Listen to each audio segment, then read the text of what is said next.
musim perang. Nabi dikepung mendarat oleh pasukan kafir. Saking paniknya ada seorang ibu, bayinya tertinggal. Teriak-teriak sang ibu ini, bayiku, bayiku, bayiku. Oleh sahabat, ibu tiarap ibu, ini anak panah mempunyai kita ini. Bahaya. Enggak, aku enggak peduli. Anakku, anakku, anakku. Masya Allah. Di sela-sela anak panah itu, tombak itu, dicari bayi. Akhirnya bayi itu kan memang ada dalam pelukan Nabi. Ya Rasulullah, ini ada bayi yang tertinggal, digendong oleh Rasulullah. Pak, bayimu ada di tangan Rasulullah. Lari di tengah hujan anak panah itu. Oh, ini bayi saya ya Rasulullah. Ada sahabat yang melihat pemandangan itu. Ya Rasulullah, ada enggak cinta lebih dalam daripada cintanya seorang ibu terhadap bayi? Kata Rasulullah, ada. Siapa ya Rasulullah? Cintanya Allah kepada hambanya jauh lebih kuat, lebih besar daripada cintanya ibu itu terhadap bayi. Barang siapa yang datang kepada aku berjalan, aku datang mencarinya berlari. Allah. Iya kan?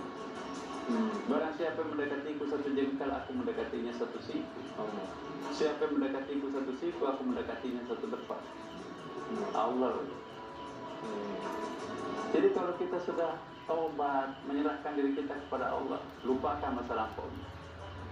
Ya. Kenapa? Karena Allah Maha Pengampun, Maha Pengasih. Saya kira itu sangat penting buat kita. Sangat penting buat kita. Allah Maha Pengampun, Allah Maha Pengasih. Nah, Prof, apakah mungkin cahaya Allah itu bisa muncul di penghujung usia kita, Prof? Misalnya di sakaratul maut. Terus bagaimana cara kita menggapainya, Prof? Iya, pertama berdoa agar husnul khatimah. Ada doanya sangat populer itu kan. Allahumma inna nas'aluka salamatan fid din wa afiatan fil jasad. Artinya itu ini. Ya Allah, selamat. Allahumma inna nas'aluka salamatan fid din. Selamatkanlah kami dalam beragama ini. Wa afiatan fil jasad, sehatkanlah fisik kami. Ya, wa taubatan qabla al-maut. Bertaubat sebelum aku mati. Ya. Wa rahmatan indal maut, rahmati aku pada saat aku sedang meninggal menjalani kematian. Wa maghfir tambah dan maut, dan pengampunanmu setelah aku menjadi mayat. Ya. Allahumma hawwin alaina fi sakaratil maut. Ya Allah, mudahkanlah kami pada saat kami menjalani sakaratul maut. Wa najatan minan nar, jauhkanlah kami dari neraka. Itu doa dari Nabi untuk kita semuanya. Itu doa husnul khatimah. Rabbana la tuzigh qulubana, ini ayat. Ba'da idh hadaitana, ya Allah, jangan engkau tutup cahaya setelah engkau memberikan cahaya itu ke dalam batin. Ya, enak tuh. Dan itu memang dianjurkan untuk kita selalu baca. Doa keselamatan ya, Prof? Iya, doa tolak balas segala macam. Dan doa tolak balas yang paling bagus surah Al-Fatihah. Surah Al-Fatihah. Jadi Al-Fatihah itu kata para ulama kita, tergantung apa yang diniatkan. Kalau kita niatkan Al-Fatihah itu sebagai penyembuh penyakit, insya Allah orang yang dibacakan doa itu akan sembuh karena berkah surah Al-Fatihah. Al-Fatihah itu juga bisa diniatkan sebagai tolak balas. Ya Allah, tantangan saya di depan ini besar. Baca surah Al-Fatihah. Allah akan memihak terhadap keinginan kita dibarakati surah Al-Fatihah. Juga surah Al-Fatihah bisa diniatkan sebagai penguat, pengokoh jati diri. Kalau kita kurang percaya diri, lemah, ada sepertinya hambar hidup ini, mintalah kepada Allah semangat hidup melalui berkah surah Al-Fatihah. Jadi berkah surah Al-Fatihah itu tergantung apa yang kita niatkan. Ya. Ada hajat kita yang sangat besar, bantu dengan surah Al-Fatihah. Surah Al-Fatihah tergantung apa yang kita niatkan. Nah, jadi para pemirsa, itulah rasanya surah Al-Fatihah wajib dibaca pada setiap rakaat salat. Oke, ya Prof, bagaimana caranya kita menjaga hidayah itu agar tetap istiqomah tuh, Prof? Ketika kita merasa, oh ternyata alhamdulillah nih kita makin baik nih, insya Allah kita ini dapat hidayah dan menjaganya ini, Prof. Pertama kita harus memupuk. Jangan hanya pintar memupuk tanaman, belikan pupuk. Memupuk keimanan itu supaya tumbuh subur. Pupuklah dengan zikir.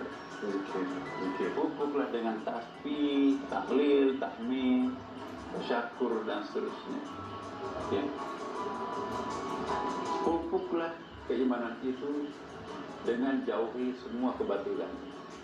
Amalkan seluruh kebajikan yang kita mampu untuk melakukannya. Maka otomatis insya Allah kekuatan batin itu, iman itu juga akan makin kuat. Iya. Ya. Ya. Ya, Prof. Sebelumnya tentang belenggu nih, Prof.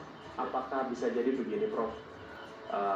Kita belajar agama, makin paham, makin menguasai tadinya hafalan surahnya mungkin ada 10 surah jadi 15, jadi 20, terus merasa lebih baik nih, Prof, daripada teman kita. Apa itu juga bisa jadi belenggu kita, Prof, gitu kan? Ngerasa ilmu agama lebih baik daripada orang sekitar kita. Iya. Jadi tergantung niat kita ya. Kalau kita memuji diri kita sendiri, artinya memberikan penghargaan terhadap apa yang kita lakukan untuk Tuhan, sepanjang itu tidak kita ungkapkan kepada orang lain, wajar-wajar saja. Ya Allah, terima kasih Engkau telah memberikan kesempatan aku untuk hafal Quran 30 juz. Itu kan mengungkapkan, tapi mengungkapkan untuk diri sendiri. Ya Allah, aku bersyukur terhadap-Mu, anak-anak saya sudah pada berhasil. Itu nggak apa-apa, mengungkapkan sesuatu kepada Allah, prestasi, tapi kita perkenalkan kepada Allah, itu tanda syukur. Menyebutkan nikmat Allah itu kepada Allah itu boleh, tapi memamerkan nikmat Allah kepada orang dengan maksud kagumi aku, ya itu kurang bagus. Jadi kalau sebagai rasa bentuk syukur kepada Allah nggak apa-apa ya, Prof, ya? Iya. Tapi sebagai membanggakan diri ya nggak boleh ya, Prof, ya? Nah, Prof, memang banyak sekali, Prof, ya, gitu kan, ujian kita dalam hidup saat ini. Tentunya dengan perkembangan zaman ataupun teknologi, kadangkala gitu kan, bertambah nih prestasi hidup kita atau naik jabatan dalam karir kita, itu juga khawatir gitu, kita lupa diri, khawatir tidak berbicara kepada bumi. Itu bagaimana, Prof, ya? Ketika orang lain misalnya, wah, bertepuk tangan kepada prestasi kita, terus agar kita istilahnya tetap tawadu itu, Prof. Itu pertanda ketidakmatangan spiritual. Ketidakmatangan spiritual. Iya. Kematangan spiritual itu diukur manakala musibah dan kenikmatan itu makin dekat. Musibah, kenikmatan untuk Iya. Kalau ada orang ditimpa musibah menjerit ke bawah, biasanya orang itu kalau diuji kemewahan mabuk di atas.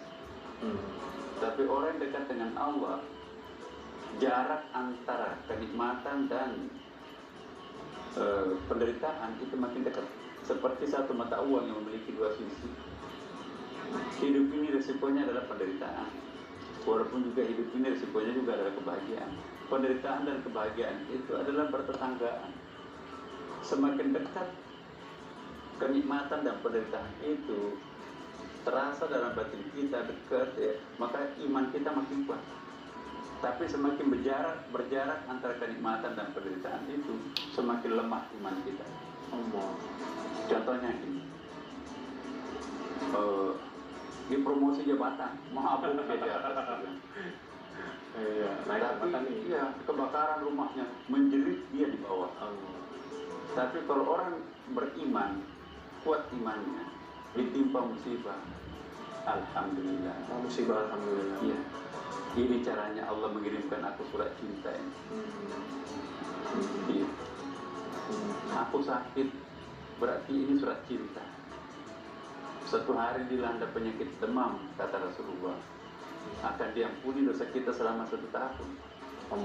Jangan-jangan kita minta, ya Allah panjangkanlah demam saya sampai 30 hari, biar 30 tahun masa lampauku tergulung dan membakar dosa-dosa kita. Iya. Tapi kalau diuji kemewahan, innalillah, jangan-jangan ini hijab baru buat aku. Selama ini aku salat duha, selama ini aku salat tahajud. Jangan-jangan jabatan baru ini nanti membuat aku tidak lagi melakukan salat duha karena harus rapat ke kantor pagi-pagi. Jangan-jangan salat tahajud pun hilang karena pulang tengah malam. Jadi dia tidak bergembira banget pada saat diuji kemewahan, takut itu menjadi hijab baru. Tapi kalau diuji musibah, alhamdulillah ini surat cinta terhadap. Jadi kalau ditimpa musibah tersenyum, diuji kemewahan tersenyum kecil. Nah, orang seperti ini orang beriman, matang keimanannya. Jadi mari kita ukur diri kita para pemirsa. Semakin berjarak antara kenikmatan dan penderitaan, maka iman kita itu rendah.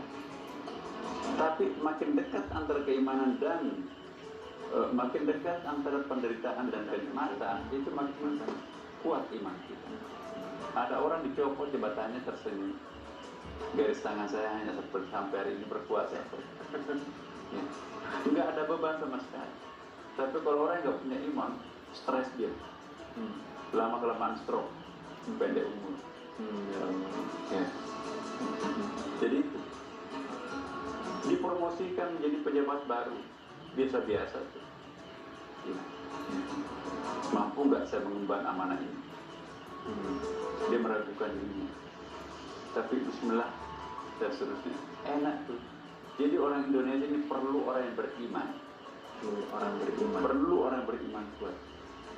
Nah, jangan sampai nanti kita lihat ya pejabat-pejabat itu begitu dipromosi, ya, masya Allah, gila jabatan, membangun istana di atas puing-puing kehancuran orang lain sambil ketawa terbahak-bahak, Fir'aun banget itu. Tapi masya Allah, yang kita inginkan itu tidak ada bedanya ketika ia menjabat dan tidak menjabat. Tetap ziarah kepada belakang rumahnya. Tetap dia membersihkan masjid, ya, membersihkan rumah Allah. Pak, bapak kan pejabat, masa nyapu di masjid? Ini kan rumah Tuhanku. Aku bangga membersihkan rumah Tuhanku. Mana ada pejabat mau datang di sini pel, nyuruh orang aja itu. Nah, karena itu para pemirsa dimanapun juga berada, jangan sombong pada saat diberikan kemewahan. Jangan bersedih pada saat ditimpa musibah. Asa anta karahu syai'an wa khairul lakum. Boleh jadi yang menurut engkau itu adalah buruk tapi justru baik bagimu. Wa asa anta tuhibbu syai'an wa khairul lakum. Boleh jadi menurut engkau itu adalah jelek apa buruk tapi justru baik bagimu. Itu kebalikannya. Kenapa? Hanya Allah yang tahu rahasia setiap pemberiannya. Nah, kalau kita sadar semua bahwa Allah itu baik, maka tidak ada yang datang dari Allah yang buruk. Saya tanya Adinda, Tuhan itu baik nggak? Baik, baik. Apakah yang datang dari Tuhan itu baik atau enggak? Baik, baik ya kan. Nah, kalau musibah, baik juga insya Allah ada upaya. Ya ragu. Jadi kalau kita yakin Allah itu maha baik, yakin pula apapun yang datang dari Allah itu baik. Ditimpa kita musibah dari Allah, ini kan hadiah dari Allah, surat cinta dari Allah. Bukankah zona nyaman itu berpotensi melupakan Tuhan? Tapi bukankah zona sulit itu pemicu untuk dekat dengan Tuhan? Saya ingin tanya Adinda, kalau kita berada di zona nyaman, kuat nggak doa kita ke atas?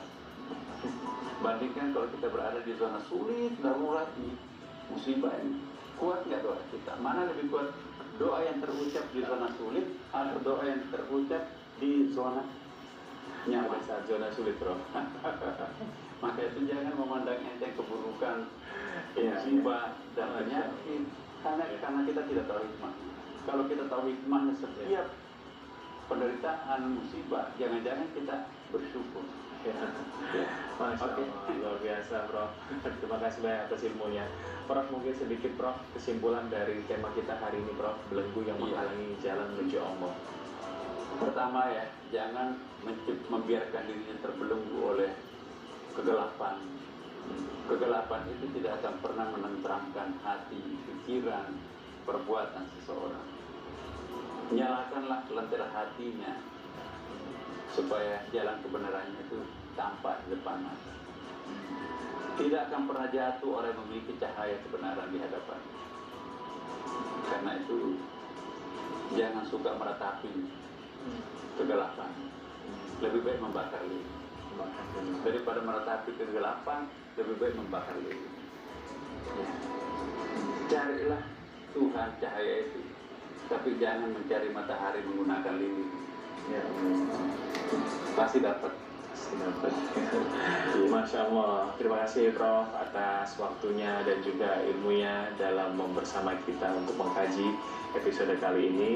Mudah-mudahan Profesor Dr. Kiai Haji Nasaruddin Umar MA diberikan kesehatan oleh Allah Subhanahu wa taala. Amin, amin ya rabbal alamin.